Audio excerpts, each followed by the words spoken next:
Hi guys, this is Andrei and today we're going to talk about the digital marketing strategy.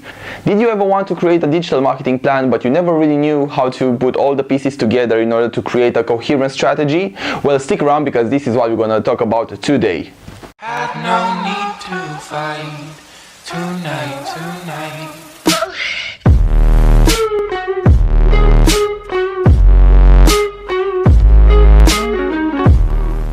Alright, let's dive into it. So, in order to create a digital marketing plan, what I always suggest is using a framework, because this is the way that you can keep your thoughts organized and you can always analyze and come back to points where it's needed. The framework that I really like to use and I think is the best around here is the framework called SOSTAC.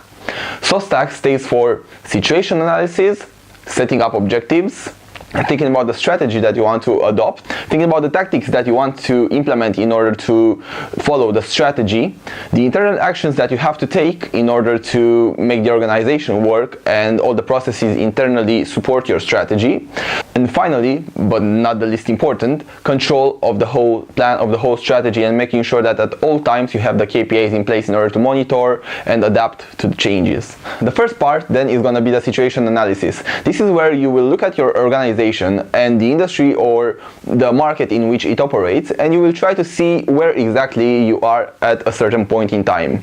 To have a good situation analysis, you will have to analyze two things: the external environment and the internal environment of your organization. Let's start off with the external environment. For the external analysis, we are pretty much sticking to the basics of marketing, so it's three frameworks that we will want to use in order to get a vision of this. These are Bestselling analysis, SWOT analysis, and ultimately, but not the least important, Porter's 5 forces. This will help you have a good understanding of the market you are in and will enable you to see where there might be a bit of potential for you to take advantage of, or where you can position your company by the end of the strategy plan, so that you get the best returns from your marketing plan. The Bestselling analysis will deal with the political, economic, social, technological, and so on factors that are impacting your industry. So here you'll be able to see where your organization fits in the whole thing. Through a SWOT analysis, you will then be able to identify the strengths, the weaknesses that your organization has at the moment, as well as opportunities that you might have for marketing and for product development maybe.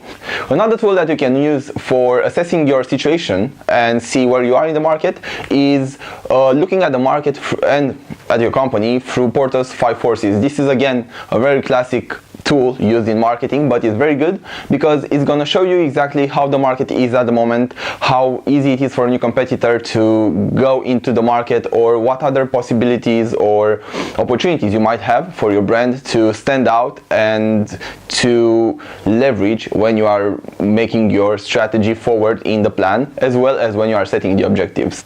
After you figured your external analysis and you kind of know what happens around your organization, it's time to look into your own organization. So in order to do this, a very at hand and easy framework that you can use is the 7 P's of marketing. Adopting this framework, the 7 P's, you'll be able to have an all-around vision of your product and see exactly where you might have some competitive advantages or points where you can which you can leverage in your marketing communications.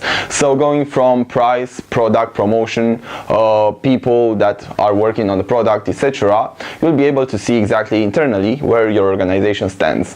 After you have a good vision of these and your position in the market, so your situation, how it is at the beginning of your marketing plan journey, you will then look at the objectives that you want to achieve. So ideally you look at a period of 1 to 3 years, and you will be looking at setting between 3 to 5 objectives, just to make sure that your efforts are focused and you can always track and stay focused on the journey, as well as you can always readapt and you can always change if needed throughout the period of the marketing plan, 1 to 3 years. When thinking about objectives, first of all you have to make sure that they are smart. What does SMART mean is they are specific, they are measurable, they are relevant for your company and for your plans, and also they are time bound, so you know exactly when they finish. An example of a SMART objective can be increasing a company's revenue by 30% within the first 2 years of the marketing plan, let's say. So you have a measurable objective that is time bound, that is relevant for your company, and also that is specific, so you know exactly it's gonna be 30%, 15%, 10%, whatever that is. So once you have your objectives, you can also look at them through Ansof's metrics perspective, which will also give you an idea of the direction that you want to set your strategy in. Once your objectives are clear, you can now go to the fun part, which is S for strategy.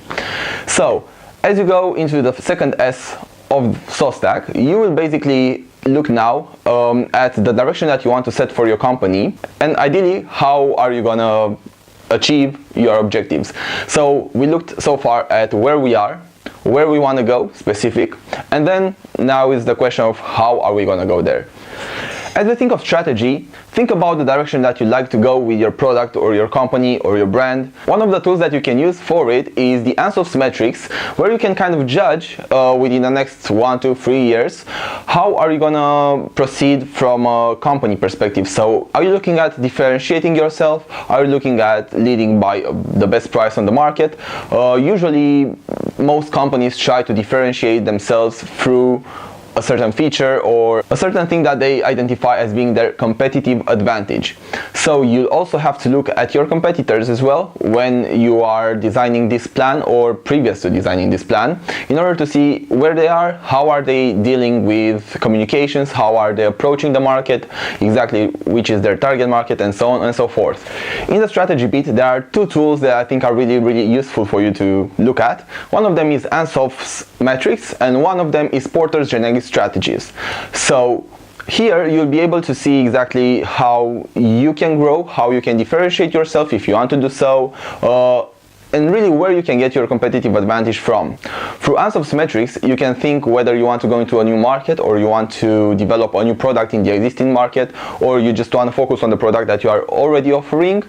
While through Porter's generic strategies, you can think about ways in which you can lead into the market. So whether that's gonna be you being having a price skimming strategy and then leading by offering the lowest price, or whether you're going to choose to differentiate yourself from your competitors.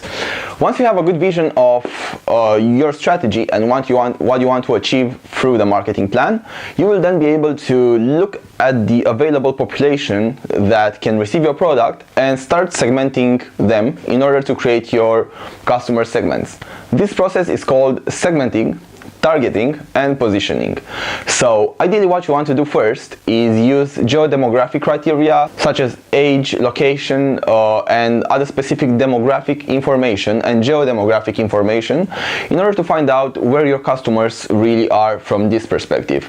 You can also use psychographic things such as lifestyle choices, habits, preferences, and so on and so forth, in order to be able to have a better vision of your clients and your ideal customer. And at the end of this process, you should be able to create what is called a customer persona, which is essentially the profile of your ideal customer, where they can be found, how they consume media, how they like to be advertised, what habits do they have, and what are the best ways to really communicate with them. These are the criteria that you use for segmenting.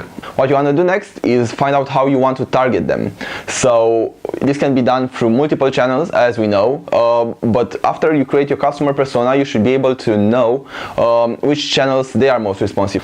So for example, if you are targeting a younger audience, you will know that probably they are most active on mobile and they are best targeted through digital channels. They are more prone to answer emails that they subscribed to, and they like to be engaged with a certain tone of voice. They are very active on social, and so on and so forth. So all these things you'll find when you segment your population. In the targeting, you will know exactly how to target these segments, so through which channels, and then in the positioning part is how you want to appeal to each segment. You don't have to limit to one segment. You can have, for example, two. If you are a healthy snack brand, you can have two segments, one with mothers with young children that want to feed them healthy, they are health aware, so on and so forth, and then another one with young adults that want to live a healthy life. They live in urban areas, they have an active lifestyle, and so on and so forth. But the key element here is that each segment will have to be targeted differently and the product will have to be positioned differently for appealing to each segment, because obviously you won't communicate the same with mothers as you do with a very young male, for example, audience. The messages will have to be different, the targeting of the channels will have to be different, as well as the positioning of the product will have to be different, so how the target audience sees the product within the marketplace. Have a think about it, and now let's go to the even more fun part, which is the tactics. T stands for tactics. In the tactics chapter, we will look at the marketing mix mainly. So here we can use the 7 P's, and we can use elements such as price, promotion, place, physical evidence, and so on, in order to identify which of them will be the best to leverage in the marketing communications. We will use them in order to be able to create an optimal mix that we can then market to our audience. So we will see where there's room for improvement, which are the competitive advantages that we have, and then how we can mix all the aspects together in order to be able to create a very good product. Also, in the tactics bit, we will also be looking at the marketing communications plan. So here we will be able to see exactly what tactics we want to adopt on each channel, and if we want to have, for example, PR activity, or if we want to achieve our objectives through events and so on and so forth. So really have fun here and try to go a bit into the budgeting as well. So try to see how a schedule would look like, try to see, for example, what budget you want to allocate on each channel, and then how would they progress as the plan goes forward, and how really you'd appeal to the market. So the very detailed bit, and you can go in the detail here. Make sure you check the feasibility of your plans, of your ideas as well, but be as creative as you want. After you are good with tactics, it's time to go to A, which stands for actions. So when we are talking about actions, we are mainly looking at the framework that is called the 7 S's, and this is gonna help us see within the organization what actions we need to take in order to get closer to our objectives. So whether that's going to be the team and the skills that have to be improved or brought in the team in order to follow the strategy, or whether it's the management that has to change, or the structure of the company. Well, this depends on whether you want to go, for example, in a new market with the product, or again going back to the Ansoff metrics and Porter's generic strategies, which we discussed a bit earlier. So depending on this, what structural things you need to alter in your company, and what resource needs to be allocated really. So the actions and the management actions that have to happen in order for you to be able to implement the plan.